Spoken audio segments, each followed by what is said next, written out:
ओढ़णी धारावाहिक आपण मैंने देखिए मुखिया कहे एड़िकी बखटे छुआ आ तू आम मान सहित जुक्ति लगुच तू पुणी लंगल जेचे हण कर हट एठो यापर से वीर को ठेलीदेवे आई समय ज्योति आसी धरी ने शिखा कहे ए विधवा एठिकी केमिति आसिला अपा आम तो रूम भितर बंद करके आसी ताले सेठू से बाहरिला केमिति इंदुमती कहे मु भी किसी बुझी पारुनी ए ज्योति एठी पुणी कौन करुचे ज्योति कहे लंगल जोची हल मु करिवे आउ वंशर परंपरा को भी पालन करेंगे। मुखिया कहे बड़ बड़ कथा कहवाटा सहज किंतु काम करवाटा बहुत कष्ट तमें माने होच स्त्री लोक घर कणे ओढ़ना देके रोषे करवा होचे तम मानकर काम आउ तमें माने सेया करवाटा ही ठीक हम एमती पुरुष पिला भाया क्षेत्र हल करवा तम मानक काम नुह से एठू चली जाओ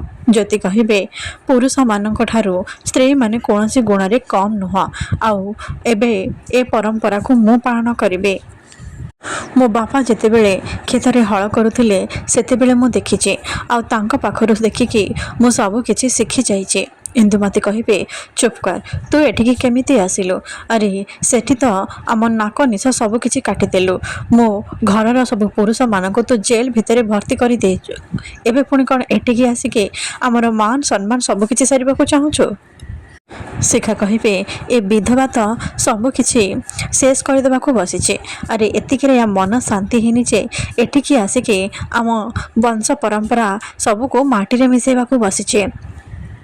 ज्योति कहे खुड़ी सासुमा मु जहाँ भी करुचे आम परिवार भल पाई करुचे आउ मु आम परिवार पुरुष मानक जेल को पठेने ए कथार प्रमाण तमें मैंने खूब जल्दी पाइबा किंतु एबे सबुठारु जरूरी होची ए परंपरा को बजाय रखिबा आउ से हिसाब रे एबे मु ए सब पालन करिवे। मुखिया कहे ठीक अच्छे ताले आमे तो कथा को मानि नौच किंतु मन रख ए हिड़ पाखरु से हिड़ पर्यंत हल हवा दरकार आउ जदि तू सेमिति करि न पारु ताले मुंडरे ओढ़ना पकई चुपचाप घर को चली जाबा आउ सब दिन पई ए गाँ छाड़ी चली जाबा।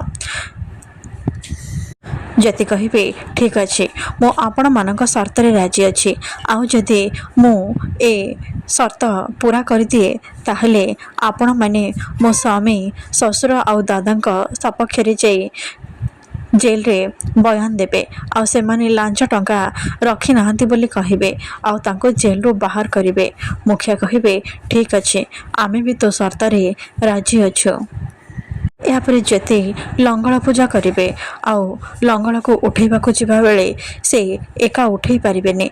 मुखिया कहे कौन हैला ए टिके आगु तो बहुत बड़ बड़ भाषण दौलु एबे लंगल भी तो द्वारा उठे होने ताले तू चाष कार्य करिबो केमिते यापर गाँ लोक माने तांको उपरे हसीबारे लागिबे आउ इंदुमती आसी ज्योति को साहाय्य करिवे। ज्योति कहे सासुमा तुमको बहुत बहुत धन्यवाद। इंदुमती कहे मते धन्यवाद दबा किछि भी दरकार नहीं ए सब मु तो पई करूने बस मो परिवार आउ खानदान पई ए सब करूचे तार मान सम्मान पई करूचे। ज्योति कहे हेले बलद को आड़े गला बिना बलद रे मु हल जोचिबी केमिति।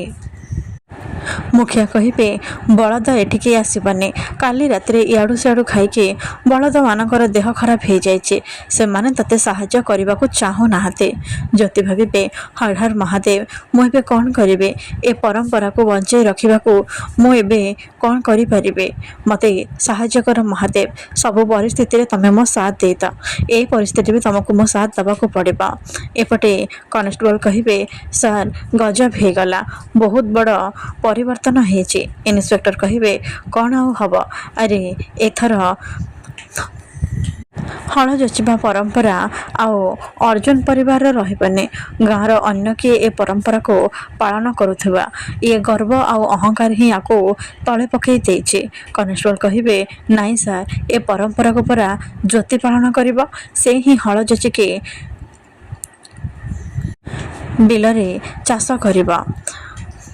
एपटे रुद्र कहे मास्टराणी आम परिवार पाई एते सब करुछन्ते हेले ए परिवार तांको देइछि कौन केवल ନିନ୍ଦା ଆଉ ଅପମାନ।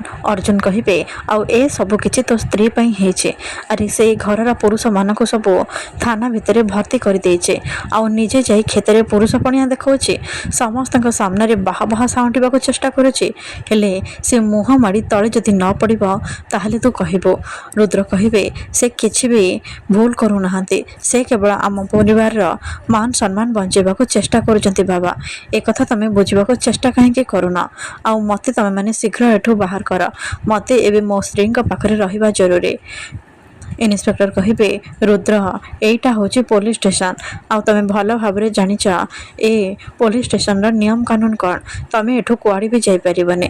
ତମ ସ୍ତ୍ରୀଙ୍କ ପାଖରେ ତାକୁ ସମ୍ଭାଳିବା ପାଇଁ ବହୁତ ଲୋକ ଅଛନ୍ତି। ଏପଟେ ସ୍ନେହା କହିବେ ଏ ଟଙ୍କା ନିଅ ଆଉ ମୁଁ ଯାହା କହୁଛି ସେଇଆ କରିବ। ଏପଟେ ଜ୍ୟୋତି କହିବେ ଏ ପରମ୍ପରାକୁ ମୁଁ ଯେମିତି ବି ହେଲେ ପାଳନ କରିବି। ମୁଁ ଏବେ ଏ ଟ୍ରାକ୍ଟରରେ ହିଁ ହଳ କରିବି। ଇନ୍ଦୁମତୀ କହିବେ ତତେ ଟ୍ରାକ୍ଟର ଚଲେଇ ଆସେ ଜ୍ୟୋତି? ଜ୍ୟୋତି କହିବେ ମହାଦେବଙ୍କ ଦୟାରୁ ସବୁକିଛି ସମ୍ଭବ ହୋଇପାରିବ ଶାଶୁମା, ଆପଣ ଚିନ୍ତା କରନ୍ତୁନି। ଏହାପରେ ଜ୍ୟୋତି ଟ୍ରାକ୍ଟର ଚଲେଇ ହଳ କରିବେ। ଏପଟେ ସ୍ନେହା ଭାବିବେ ଜ୍ୟୋତି ମୁଁ ସେ ଟ୍ରାକ୍ଟରର ବ୍ରେକ୍ ଫେଲ୍ କରାଇ ଦେଇଛି ଆଉ ଏବେ ତୁ ବଞ୍ଚିବନି।